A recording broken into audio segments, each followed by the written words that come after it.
All right, hi, it's Musolini, the Merchant of Success. Welcome once again to the Step-by-Step Conflict Management System 2.0. And when we talk about this, it really opens up so many possibilities for us to think about and also figure out this subject of conflict. And let's start with the clarity. So the way I typically follow through a model of clarity, knowing what the subject is and what it is. Then we'll look at the mindset, we'll look at the strategy, we'll look at the tactics, and then we'll look at the mastery. So those are the 5 pieces that we'll be moving through. Okay. So let's start with the clarity portion. Number one, when we talk about conflict, typically we mean friction or opposition resulting from actual perceived differences or incompatibilities.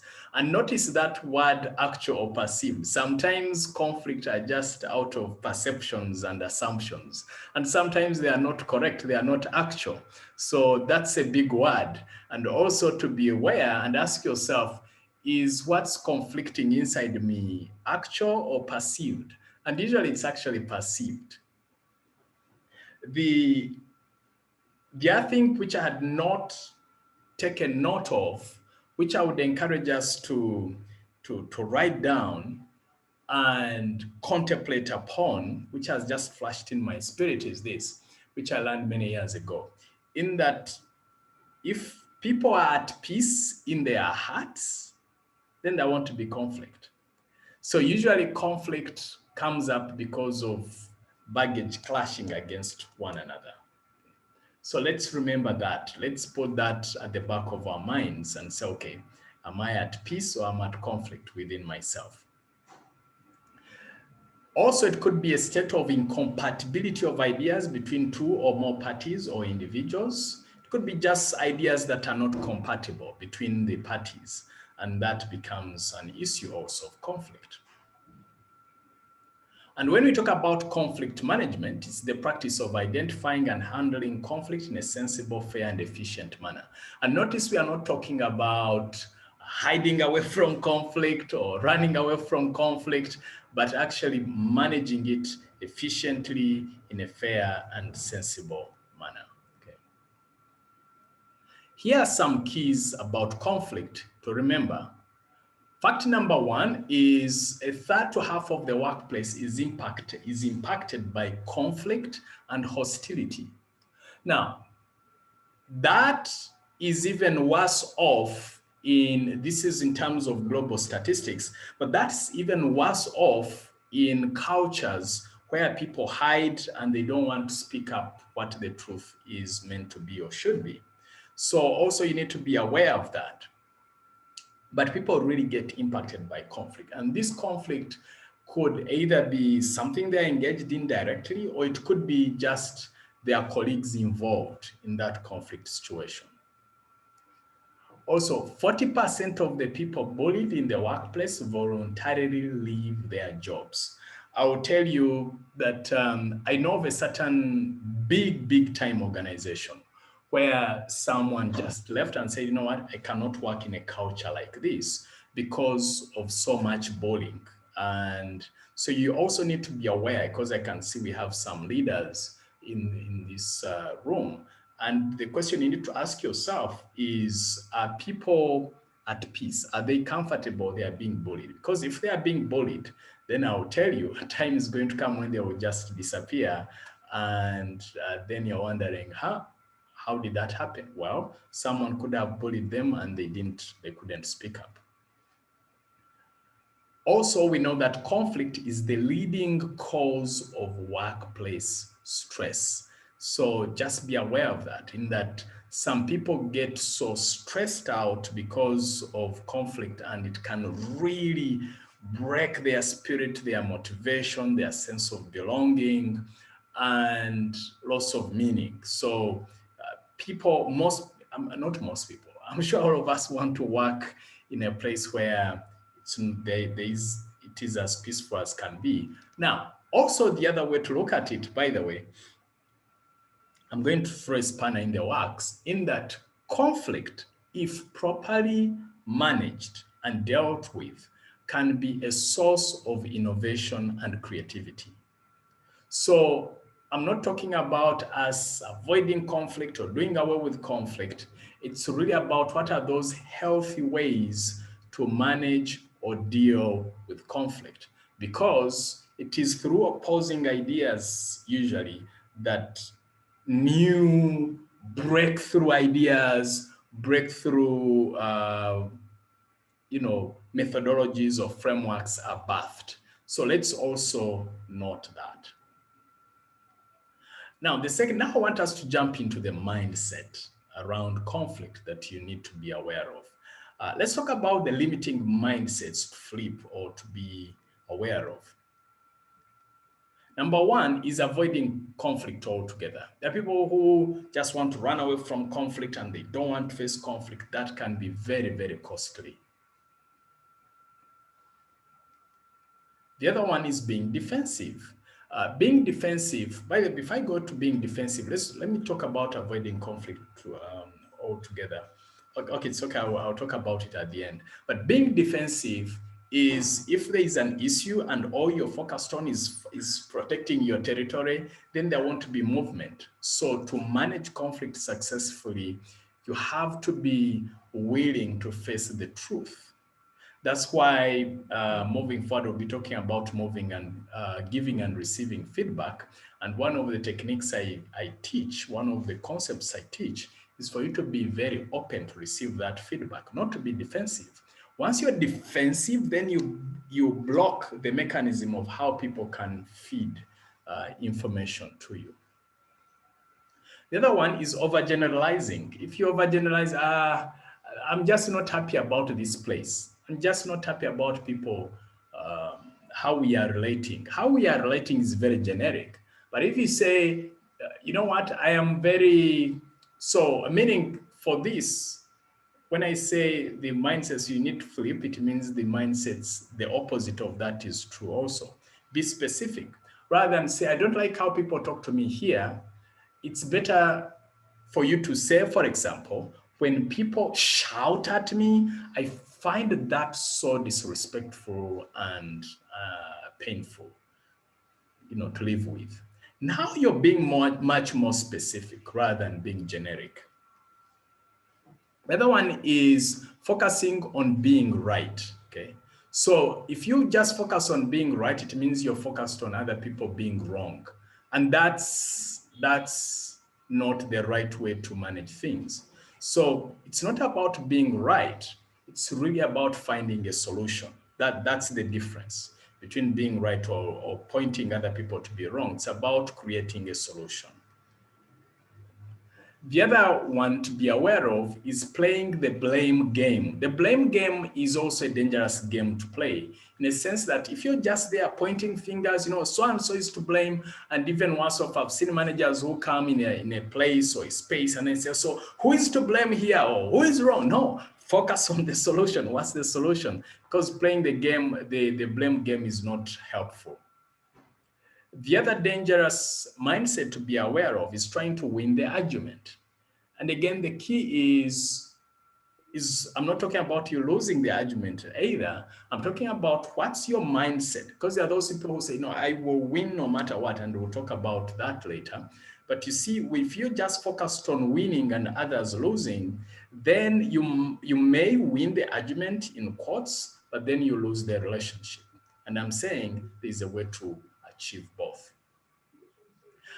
And I want, before we finish this mindset aspect, I want us to wrap it up with this notion of being aware, not this idea of avoiding conflict altogether. Some of my clients have taught them the concept of the volcano. See, with the volcano, if there is when we're learning about the volcanic eruptions, so the way it works is if that's the mountain, so to speak. So if there is magma collecting up and over time, it collects so much in that just a little trigger, everything bursts forth. Now, how is this related to conflict? So if someone does something to you and you do not bring it to light or you do not talk about it, you avoid the conflict, so to speak, meaning you're not able to face the person, then that's magma collecting. They do something else, then you keep quiet, you avoid facing the issue, you collect. And now this magma is collecting over time. Then one day, so over time, it fills up. This volcanic mountain is now filled up. Then one day they will ask you something like, so can I have, you said you'd send this report by Tuesday and it's not yet here. What's going on?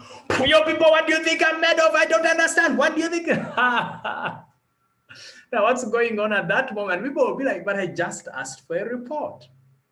Now, they will be confused as to what has caused all this, but the reality is this stuff was all along piling up. You did not face the conflict. Now, that could be from your side, or it could be that indeed the other party has not been opening up to create, to bring these issues to the table to be resolved. And then one day you ask a simple thing and then they blow up.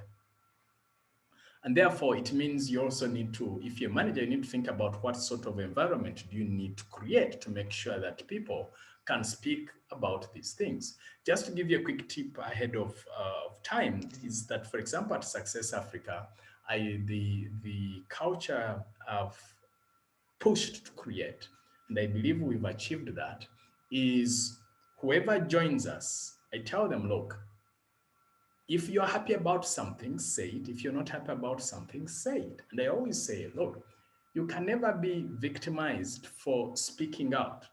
However, you could be victimized for not speaking up. What I mean by that, corridor talk, meaning you're not happy about, say, me as Ethan about something, and you don't say it, you don't bring it up to me, or you don't bring it up in the meeting, that you can be victimized. But I mean, I've had guys who are in their early 20s who've just joined us, and they say, no, Ethan, you're taking too long to speak in this meeting. So because they know they are very safe. So I've consciously created that environment. Now, if you're in a culture like Uganda where people are not used to speaking up, so that's something you have to keep saying over and over and over again until it really is drilled in their hearts and spirits. Now, if you're in other countries like US, UK, and the like, there it's open communication culture, it won't be a big deal. But if you're like from Uganda, where I'm born, raised and born, it's something you have to keep re-emphasizing because there's this idea of there's a culture thing around not challenging leaders. So for you as a leader, you need to create that environment of constantly encouraging people to speak up. Otherwise, they will have these unresolved conflicts in their hearts and spirits and minds, and then one day they will just blow up. Okay. All right, now that we are done with the clarity, we are done with the mindset, next we need to look at the strategy. Okay. I want to show you two strategies. Share the classic and then the Ethan Musolini style strategy. Let's first look at the classic core conflict resolution approaches. These are the classic ones. Number one is competition. Win-lose situation. I mean, you move in, you're saying, you know what? For me, I have to win. I don't care. Whether you lose, I have to win. I recall when we were at university, one of the halls, they would say, we either win or you lose.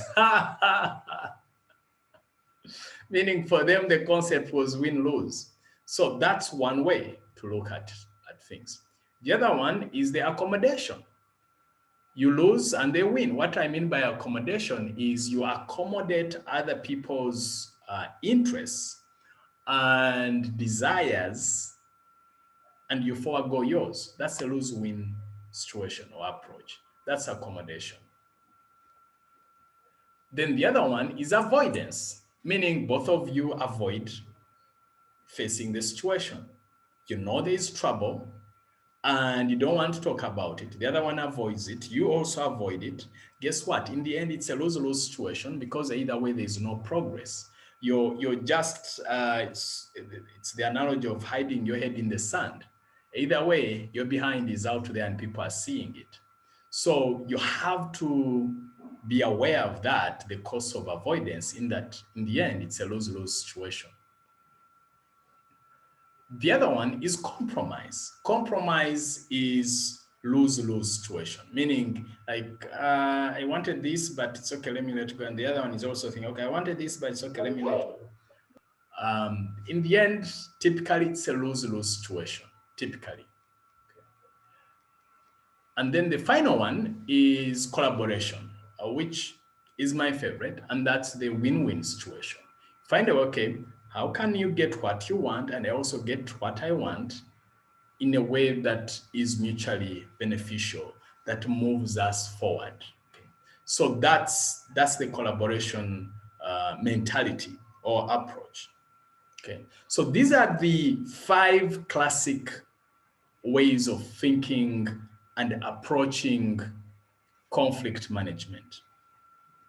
Now, let's talk about Ethan Musolini's strategic focus when it comes to conflict management, based on my research experience and teaching these techniques and strategies to some of my private coaching clients. This is what I've found to be a useful way to think about conflict. The strategic thinking and focus. Number one is you have to, so when I talk about strategy, I'm thinking about the overarching thought process. So I'm talking about the big picture. Okay. Number one is it's about understanding the other party and their interests. So spending ample time to know what does this person really want and what are their concerns. And I know we hinted on that under the persuasion class. Then the other key is to know what is negotiable and non-negotiable. So in any kind of form of conflict, there is always what we call the red line. There are things that you feel you can push for, and there are things you feel you can let go of, for example, in the collaboration conversations. And there are things which you know that are non-negotiable because of certain values, for example. I'll give you an example. You could be disagreeing on how to approach a certain business transaction.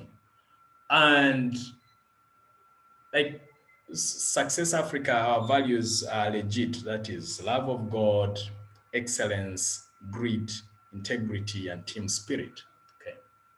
Now, one of those, not one of those, for example, integrity is non-negotiable in my world.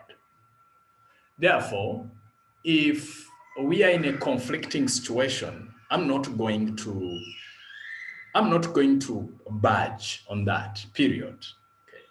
So in that mode, I'm going to be who I have to be because it's not negotiable. Now, I may frame it in a way that does not necessarily mean you shouting at you and the like, then it will be very clear that is non-negotiable.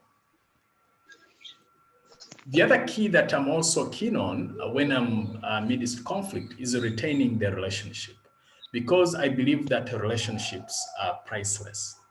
So even when I'm disagreeing with someone, for example, there are certain tenets I'll pay attention to, like not shouting or using abusive language, because I know that ultimately that relationship is useful or deserves to be respected, okay? Then the other key to be aware of is to never lose clarity over what I want, or to lose clarity over what you want. It's very important to still be clear of what you want. Just like when I know some of us are married, some of us are still single, and that's perfectly fine. I recall, at least when I was still dating a beautiful lady, it was, you know what? My goal is ultimately to live with this lady. And yeah, that was achieved. In spite of our small little conflicts we had along the way, well, we've been married for over 10 years now. So I didn't lose clarity over what I wanted, regardless of the conflicts we had along the way. And of course, we didn't lose the relationship, okay? And then finally, in terms, the other thought big pillar that I find very useful is to say, you know what, I would like to see this resolved. You know, you want to get a resolution ultimately. Now, that resolution may be instant, it might take time, but you want resolution. You want things to be resolved, okay? Yeah, so now that we are done with the clarity, the mindset, the strategy, now we need to look at the skill set. In other words, here we want to look at the tactics. When I say tactics, I mean things like skill sets and frameworks. That's what we are going to look at. So I want to share with you the C.C.M.B.W.A Framework of Conflict Resolution, okay? Do not call it C.C.M.B.W.A, okay? All right, that might come to your mind as you look at this. So the first C, when we think about C, again, it's about clarity. I learned many years ago from one of my earliest teachers, Tony Robbins, who used to say that clarity is power. So I want to first run you through what this framework is all about, and then I will unpack one piece by piece. The second one is having common goals. That's the second C. And then the M stands for meeting point. What's the meeting point in all this? And then the B is about the barriers that you need to overcome. The W is about the way forward. And the A is about acknowledgement. You acknowledge your movement, okay, in terms of progress. So now let's look at the skill sets, I mean the steps in detail now, in terms of, so just if let's keep ourselves muted, all right, cool. So the first step is clarify what the disagreement is all about.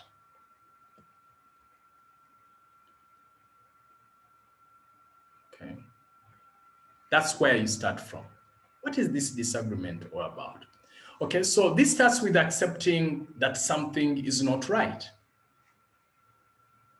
That's where it starts from. You know that. And then number two is you find out what exactly is the problem, or what is the challenge. What is it?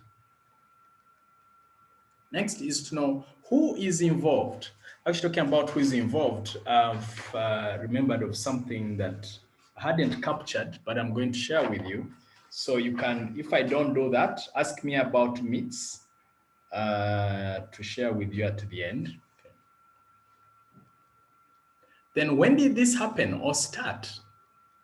Now, these questions are useful either for you or for you as a leader or manager. When you want to mediate in between the two parties conflicting, these are useful questions to ask yourselves. To ask yourself, how did we get here? Because you see, if you do not ask yourself these questions, most people, they just want to, most people start from just jumping into finding a solution, and they forget to analyze the different tenets to clarify things. Okay.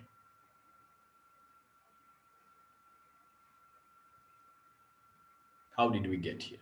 Okay. Then what are the potential consequences? So what might happen? Okay. All right. So let me give you an example for this particular step. So these steps, I'm going to walk you through a certain project we were working on as Success Africa. Noticed, a couple of, there was some bit of conflict, so to speak. So in terms of clarifying, so we had terms of reference, defining what we were supposed to do. We submitted in our bid and we signed everything. And for the representatives of the the head of the organization. So we felt, everything is as clear as should be. And then only to later discover that the head of the organization, actually his interpretation, that person was demanding for work outside the scope of work. That was the issue. And this started after the contract signing, and there seemed to be more coming, more stuff to be done.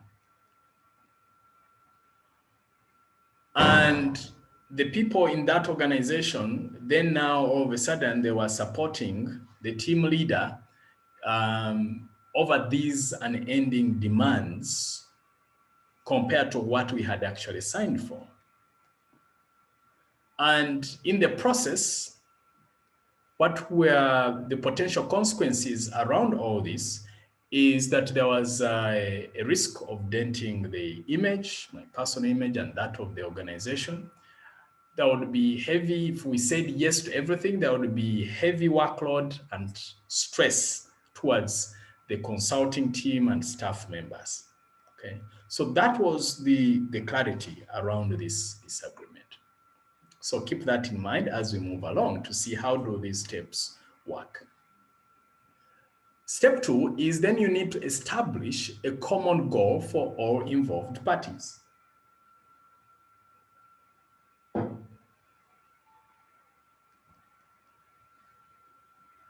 Number 1, what do they need to achieve out of this? Okay. So there's need for that to be clear around all this, to know what it is that is intended. But what do all these 2 or more competing parties want? The other question to ask, is it possible based on factors like policies, resources, and the like? Yeah. And this could also be that what people are arguing about, there could be a way around policies and resources and guidelines, or there may not be. The other, is it the best decision for all involved and the organization? I'm a Rotarian, and I know Goretti is also a Rotarian. And one of the tenets is it fair to all concerned? And we need to build goodwill and better understanding. I'm actually thinking, those are excellent conflict management stands. Then can we establish a common goal? In spite of these disagreements or being on 2 opposing poles, is there where we can establish a common goal? All right, again, following with the example that we had, the client wants a package outside the scope, and this is based on their interpretation of the terms. Okay. So there is what was written, and first we followed what was written, and the client or the head of this organization is interpreting things their own way. And this is attainable, but with more resources. Yeah, saying, okay, if you want to navigate this, fine, fair enough. And if you want that, more resources would be required. Ultimately, what can we establish? Can we establish a common goal? Work has to be done and compromises to be made. Okay. Now, you might say, compromises, but you told us compromise is a lose-lose situation, or sometimes. Well, I would say, when we say, I would say it was more collaboration more than compromises. That's a better word as I think about it, actually. Meaning you negotiate, so to speak. And by the way, I was reflecting when I was showing you those classic ways of thinking about conflict, the competition, the collaboration, the compromise, and accommodation. Now, which one is the best? Well, Holding other factors constant, of course, collaboration is the most useful most times. And I would also add, there are also other contexts and situations whereby it's okay to accommodate. It's okay to compete. So depending on the context. So whereas I gave you those classic strategies or models, you also need to remember context always overrules everything. Because one strategy in one situation may work and in another situation it may not work. So for example, some of us who for the marriage will know that those moments, if you choose, for example, to say, for me, in every argument, I must win, that's not gonna work. All right. So depending on the context, you engage a different gesture. So let's continue with this case. So work has to be done and compromises have to be made, or in this case, negotiations, renegotiations have to be made. Then step 3 is you discuss ways to meet a goal. That's step 3 in conflict management. Say, can we make some compromises? What steps do we need to take to resolve this? Okay, again, you're thinking. So one of the best ways to communicate and make things better and move along and progress when there are disagreements and the like is to ask the right questions. So we're asking questions. So this example, for example, say, can we do contract extension? That was one of the proposals we put onto the table. Can I add some freebies for the sake of maintaining a good market image and a good relationship with the client? So we added some freebies there, meaning there are some extra things we did at no extra pay. Okay. Again, the goal is we want to move forward. Next is, do I need to involve a third party? In this case, we felt it was useful because we were, at one time, it was an extreme engagement. Okay, it was very, not extreme, but very intense. Then step 4 is you determine the barriers to the common goal. The common goal could be terrible interpersonal relationships. Here we're talking about egos, stress, policies, intrigue. All these can come into play because when you are in an organization, you see, as human beings, we are political animals. And it can even be more challenging when the people you're dealing with have huge egos. It can be stressful, of course. The policies, you might be clashing with policies, so to speak. And sometimes you're dealing with ignorance. People don't know what is going on. And they are operating and communicating from a place of ignorance, and they don't want to admit that that's the case or that's the issue. And so you have to deal with that also, the ignorance. So you might find that the ignorance quotient is straining the conversation. So meaning if there are policy issues, how are you going to package that? If people are stressed, do you want to, you may even consider, rather than discussing the issue today, you postpone it to the following day. If there are intrigues, you may have to meet the parties in different space. If you notice that there is ignorance, could there be that you share with them a document or a policy document or highlight something that could be useful? And by the way, all these things I'm saying, please be aware, sometimes when I share some of this, they're like, yeah, but I did that and it didn't work. Well, it was a different context, my friend. Not everything I say is relevant to you in that particular moment. My job when I'm giving you these tips and techniques is think about me as someone who's selling you tools. Now, these tools, you put them in your toolbox. This toolbox, you put it in your car. So that in case of any challenge, you know, when you may pull up a spanner, you may pull up some pair of pliers, So if I say, oh, you need a spanner, you need the pliers, you need this, you can't say, oh, I attempted to use the pliers to remove the tire and it didn't work. Well, the context did not call for pliers required for a wheel spanner. All right.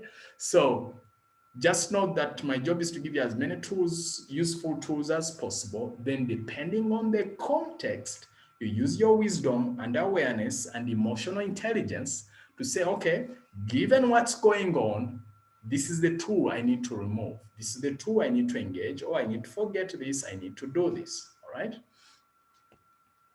So in our context again, the case study we are handling or dealing with is, in this context, for us, the client was so passionate about their demands. In fact, at one moment they said, okay, so if you want to work, you work. If you don't want to do everything, then you let me know. Oh, Lord. Yeah, so the client was so passionate and adamant. And also my team is not willing to give in that much, to the extent that this client was pushing us into the corner for. So there's a strain. That was a barrier. The client is very passionate, and we are also passionate about making sure that, hey, please, you're over pushing us into the corner. There is a limit. Okay. We also discovered in the process, again, that the client was not well versed with the policies in this field of consulting. So that was a big time barrier in terms of how consulting works.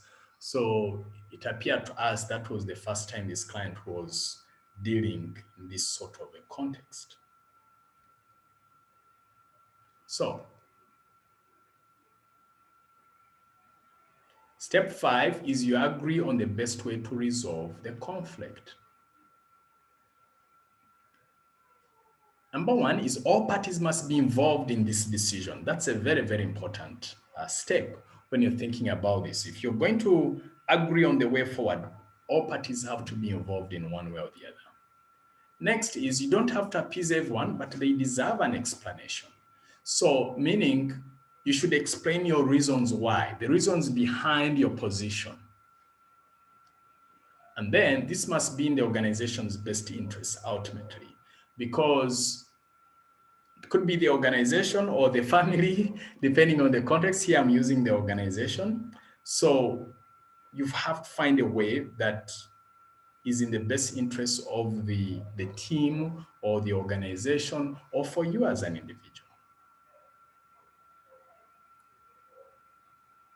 So for us to resolve this, we got a third party to be involved.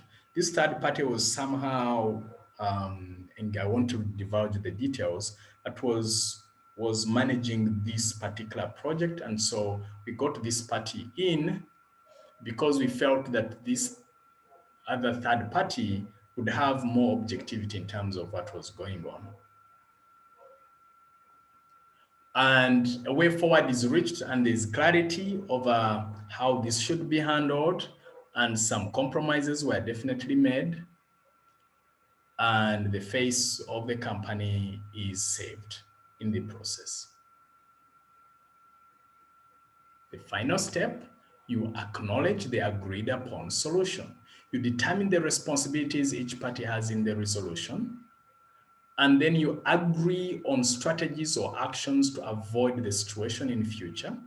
That's very important, to agree to make sure that this is not repeated, because sometimes conflicts like this happen, and then before you know it, people are repeating the same thing, and you're like, oh, you've heard of that statement or saying that history repeats itself. Well, I believe history sometimes repeats itself because we are not paying attention. So if we can agree on certain things and communicate them in terms of how we should handle those moments or situations in future, then things become different. And then, of course, implement. In this example, is we submit the work, have it reviewed within 2 weeks, and then we submit final copies, okay? In terms of the work which has been done. Then we made sure that the client is trained on how to use the tools, and we give some minimal guidance on implementation, okay, in terms of moving forward on this particular segment.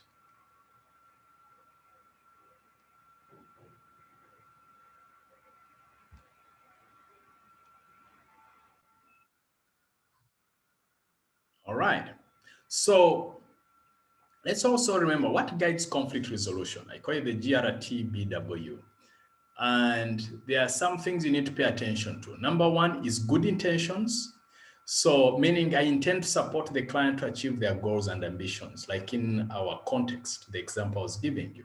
So good intentions always, and meaning for you in your workplace is to have the good intention. Say, you know what, I really want to help out and make sure that this is resolved.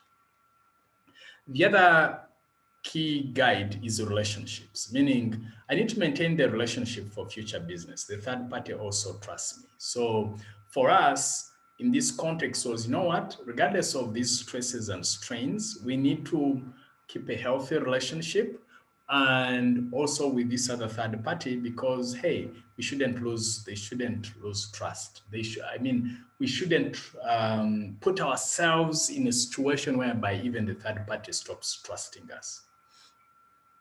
So for you also to think about, okay, what does keeping a relationship here mean? And keeping a relationship does not mean that you do not express what you think or what you feel or what you believe in. It's how you communicate it, how you put it out there. You still speak your truth. I'm always for speaking your truth regardless. And I'm adding in a way that still does not kill the relationship. The other thing is teamwork. In this case, I was keen to make sure that I involve my team in these decisions. And also there could be organizational decisions you need to take. How are you engaging your team? The other, the B stands for big picture focus. There are future possibilities of the work if the work is done very well. So you need to be aware of that to say, all right, if we do this job well, in a way that adds value, so then what does this mean? So you do not lose focus of the big picture. So I'm always for big picture, never lose the big picture. Next is the willpower. The willpower is the willingness to support the client, the willingness to find a solution, the willingness to make sure that things work out, regardless of what's going on. Now, the final component, of course, we've talked about, again, just to remind you, we've talked about the clarity, we've talked about the mindset required, we talked about the strategies.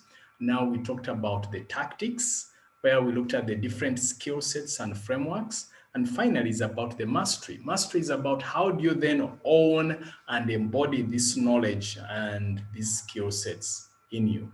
There are a couple of things you can do. Number one is start analyzing situations and create solutions ahead of time. So this is why emotional intelligence comes in. So you notice a conflict brewing, don't just sit back. Start creating solutions ahead of time. You know, for example, that your boss is going to be shouting over a piece of work that you haven't delivered on time. You notice that it's not going to work out. You're not going to deliver it by tomorrow morning. And you know, if you don't, you know your boss or your team lead that they always shout. So what do? Send them a message ahead of time, before time. Say, you know what? My apologies that I will not be able to deliver this because of this other challenge. Okay. So at least you've managed the expected. It does not solve the task at hand, but at least it diffuses the fire that could potentially come your way. Instead of having a fire, you might experience some heat, not an inferno. Step 2 is for every conflict situation, look inwards for the right mindset, I've given you the different mindsets that you need. the right strategy, and I've given you different strategies you need to think about and engage, and of course, follow the right tactics, which I have handed I handed over to you on a silver platter. So always ask yourself, okay, what is the mindset I need to adopt here? Which strategy would best suit this kind of context? Which tactic do I need to emphasize? Of the 6 steps, which steps do I need to emphasize? Because I've talked about those 6 steps. It's not, again, just to be clear, not everything is cast in stone that you must follow all the 6 steps. You might find that in a different context, you need to start on a different step, so to speak. So again, like I mentioned, use your intelligence, use your intuition. And by the way, sometimes the best way to manage conflict, like I've mentioned, it could be, whereas I'm against avoiding, sometimes it's better not to even engage in a situation. That could be the best solution. Not always, but there are those few times where it is the best solution. And then one of the ways to master these principles is to ask yourself, what did I do well and what do I need to do differently? So you reflect so that you become skilled and adept at dealing with different kinds and forms of conflict, okay? Cool. So just before we go into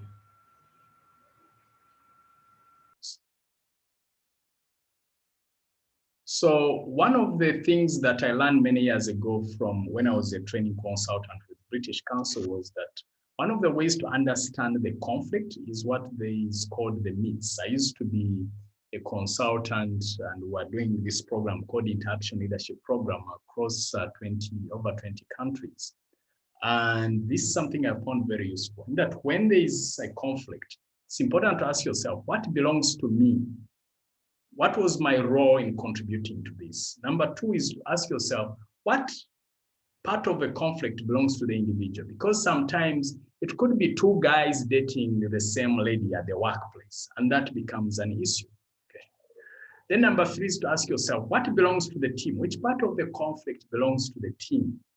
Because you might find the sales and marketing department is conflicting with the manufacturing, meaning the salespeople are promising things which have not yet been manufactured. And then the manufacturers, the people in the production team, they feel overpressed and stressed over things which they were not expecting to create in the first place.